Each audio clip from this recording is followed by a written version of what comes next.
Everybody, welcome back to Dubs Talk Live, brought to you by Fit Aid Energy. Can we use? I just said this for both of the green jackets today. That's okay. All right, we need to have a little fun with it, I suppose. It's weird trying to have fun after a game like this. And you know what? In 24 hours, we're going to be talking about the second night of a back-to-back, and that's against the Denver Nuggets. So the usual things apply. It's tough to play the second night of a back-to-back. It's tough to play in a high-altitude city. Who is going to play for the Warriors is the question coming off of this game. It's a big-time question because, again, we know that Klay Thompson probably not going to have him. But Steph Curry's playing 43 minutes tonight. Draymond Green is playing basically 40 minutes tonight. And he's going to have to go against Nikola Jokic, just a back-to-back MVP, maybe on his way to a third straight. No big deal, right? So, I mean, that's what's so frustrating about tonight is that, you need to take advantage of the first night of a back-to-back. You know what your team is. You know that you're just now starting to get kind of fully healthy. The only person that's on the injury report right now is Andre Iguodala, who don't even ask about him right now. He's on his own timeline. Whenever he comes back is when he comes back. Yeah. But, it's going to be tough because the Nuggets, they know that last year, they still have that, that sour taste in that mouth. I'm sure about it, right? Where they go 3-1 against the Warriors in the regular season. Mm-hmm. And then with the two-time MVP losing 5 games and and it wasn't that close really in a lot of them. It was pretty clear that the Warriors were the better team in the playoffs. Yeah. So the Nuggets, they're out for vengeance right now. They're out to show that it's finally their time.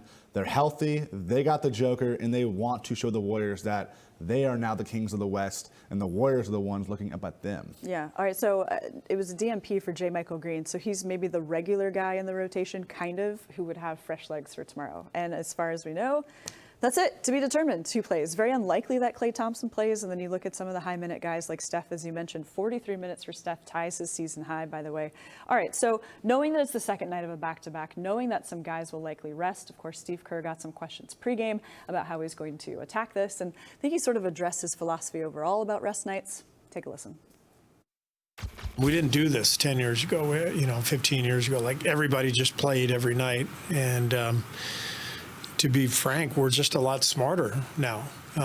Doesn't mean, we're perfect. Doesn't mean we always make great decisions, but we feel like we have a lot more information at our fingertips, and we use that information to try to protect guys. And I do think if you look at the players around the league, careers are being extended now. LeBron is in his 20th year, I think, guys are playing longer. Maybe some of that is we've learned how to take care of them better. Guys get hurt, guys get banged up, and we have to, like I said, we always have to do what's best for the team. What is best for the team and for the players is some rest nights, which I do understand really frustrates fans. Every time we're in an arena, we see, a little kid with the sign, "It's my birthday, I traveled 1,000 miles from Canada," that kind of stuff. It stinks when you don't get to see your heroes. But what if you got to see your hero for an extra season in their career? When you put it that way, I completely understand this. And sports science has come a long way. Yeah, it's tough because, you think that, hey, we've done such a better job of this. Mm-hmm. We want to preserve guys for a long time. And you just had made a great point as far as if we can extend their careers longer, if we can have more of LeBron's, as Steve Kerr has brought up, as far as extending those careers even longer, then we win in the long run. Mm-hmm. It's frustrating. It's tough in the short run. He's advocated for less games in the regular season, not this long 82-game season. That would help eliminate back-to-backs, things like tonight, where you can't have a Klay Thompson play the second night, where you got to be smart about a Steph Curry, all these things, right? So I think that the players, the coaches, the training staff, I don't want to say it's a lose-lose situation, but it's not a win-win by any means, because we hear Steph Curry say, I want to play. Yes, he just said that. Yeah, it's not his decision. 1,000%. Yeah. But it's such a collective effort, and a lot of the times it's out of the players' hands. So media members, fans, we all need to remember that. Of course, we want to turn on the TV, see the guys. It's just not that simple. Yeah, and you know what? I feel a little bit dumb because in my mind, I've been looking forward to this matchup. Okay, Warriors, Nuggets, great. Nuggets, #1. They're 35-16. They have a better home record than the Warriors, actually. They're 23-4. That's a tough place to play. The Warriors relish games like that. I was really looking forward to this one. And as soon as I saw it was a back-to-back, I should have been like, I don't know about this. Now, we can't call this an automatic loss. The the youngsters have summoned some powers. They have made it a game. I guess that's what we can hope for, that it's competitive tomorrow. I think competitive is a great way to say it because the youngsters have done that a handful of times. I think when they don't have the other superstars around them, they go out, they play free, let it go. If you're someone that is not using the rotation, go out. Don't feel like you have to be perfect. Go out, have fun with it, play free, see what happens next. But compete until that final whistle, and hopefully it is not overtime. Yeah, the young guys who got DNPs tonight, they are traveling. That's the whole point of bringing them on the road, and we'll see what happens tomorrow. Okay, we'll see what happens on the rest of Dubs Talk Live, brought to you by FitAid. We'll wrap up the show in just a moment.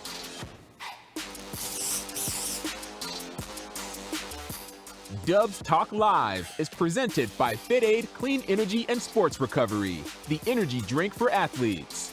FitAid Energy is naturally sweetened with only 15 calories, no sucralose, no aspartame, and no compromises.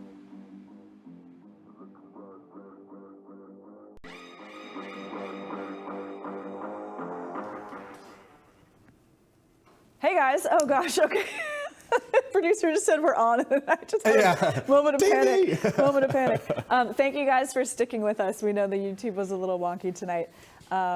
Catherine's asking, so who does play tomorrow? That's a mystery, ma'am. Very unlikely that Clay plays tomorrow. After that, I really don't know. Which is interesting because I am thinking of stuff that Steph has said about stacking wins, the importance of this road trip. It's not like he can wrestle the training staff to demand to play, but he wants to play. I think he at least gets a voice in that, even if it's not the final call. It's a game that I would love to see Steph Curry play, and not just for the entertainment purpose, not just for Warriors versus Nuggets, Warriors versus kind of like the team in the West right now, but for Steph Curry also. A little bit. I mean, I would imagine he's going to come out, whether it's this game or the next one, with a little bit of a vengeance. We saw the way that he stumbled after that strong first half. And I know we know the competitor that he is. When they won those 2 back-to-back games at home before going on the road, he used the words annoying when it came to their road issues and trying to stack wins. He's like, I'm annoyed right now. I'm sick of being right around 500. But they can't get out of that. And that's tough. It's like, and so I hope that he's just like, hey, I'm playing, and then it has to kind of take Steve Kerr pulling him back like, no. You can't. Well, they need him for the playoffs, but the Warriors have to reach the playoffs. So there's always this sort of tug of war, which is going on in the comments as well. Kuminga, can we talk about Kuminga for just a moment? Yeah, of course. Okay, when we come back a little bit, because we've got some comments here. I liked how he attacked. Oh, yeah.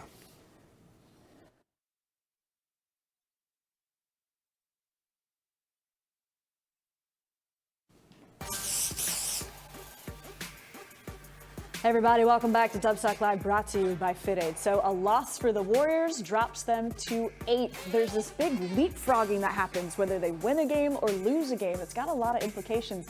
I believe they came into today 5th. But look, now Minnesota has leapfrogged them. So yes, a bunched up West helps, but what would help even more is a little separation, Dalton. It sure would. I mean, again, they need to find ways to. We've used the word stack wins. The Warriors have used those same exact words as well. It's just trying to find that consistency, because right now, the only kind of consistency the Warriors have had is inconsistency. That's the frustration. They're on this roller coaster where it's up and down, and it's like, all right, let's just find the time in the ride where it's just going like this a little bit. Find the even keel in this. Find a steady Eddie, whoever that might be on the team right now. That's what they're really, really searching for. Kevon Looney, steady Eddie. We've talked about Wiggins as a steady Eddie before. I just feel like 500 is likely good enough to make the playoffs, but that's probably the play-in, and that's dangerous. We saw what happened to the Warriors in the play-in when they lost to the Grizzlies. It's not ideal. What do you think? Is the play-in a big no-no for you? Do they really need to? It's very much a big no-no to me. It's too much of a roll of the dice, too much of a gamble. The Warriors have been great in series against the Western Conference. Let them use that kind of experience. Let them use that kind of championship pedigree that they had.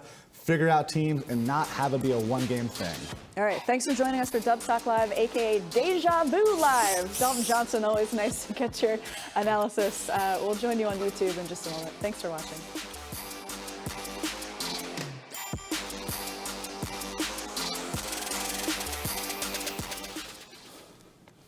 We're back on YouTube. Shannon says, we were so close to really making a turning point. So close. I agree with you. I mean, let's do the coulda, shoulda, wouldas. This would have been their 4th straight win. This would have been their 3rd straight road win. And as you mentioned, would it have been the second time they had been above 3 games over 500? I believe so, yes. Yeah. I mean, they just can't get to that point. No. And like and you would just never expect that with a Warriors team, that they can't get to that point. I mean, we're used to seeing, okay, they've won 7, 8, 9 in a row, you know, and they had the 1 5-game win streak. After that, it's win, loss, win, loss, win, Yes. loss, win, loss, loss. Like, you know, it just, Yes. come on, like let's stack them together a little bit, you know, Sure. and just, I think looking at something like these numbers too, as far as the 3-point numbers that stand out to me, we've already talked about how Steph was 0 for 5 on 3 in the second half in overtime. But then you look at Klay Thompson, 2 for 7, Wiggins, 1 for 4, Jordan Poole, 1 for 5. You know, and is that a fatigue thing in February? Is that settling too much? Yeah. You know, I liked seeing that Wiggins at times was aggressive, getting to that hole. Jonathan Kuminga has gotten way, way better at that, cutting at the right times. You know, so it's when things are starting to spiral like they do in the fourth quarter for this team sometimes, I just want to see them make it easy on themselves. Do the little things. Get to the line like they did tonight. Get some layups. Get to mid-range. That's all right. Yeah. It doesn't have to be a three-pointer. Like, get your singles. That's a word that's a buzzword. Did you see Steve him Kerr when he loves. made the baseball? No, I he missed did, that. He did What a happened baseball there? swing. He's like, home for singles, guys, not home runs. That Yeah. is a very much of a Steve Kerr like course it is. point, like a very like a buzzword or whatever. Yeah. Singles, singles, singles. Yet another example of deja vu, Yes. by the way. Oh my God. Yeah. Yeah. But actually, to your point, I mean, the 2 Warriors buckets in overtime, just 2, by the way.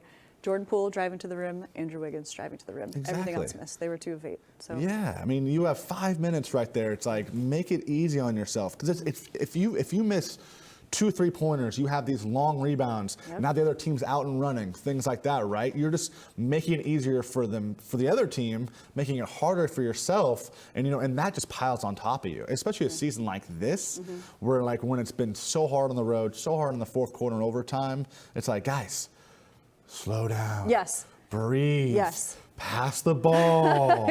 Yes. Jab step, like things Sure. like you know, like it's like basketball 101. Like Yeah. let's just open that book to the first page right now. Yeah. Instead of trying to get to the final chapter, Sure. just open the first page.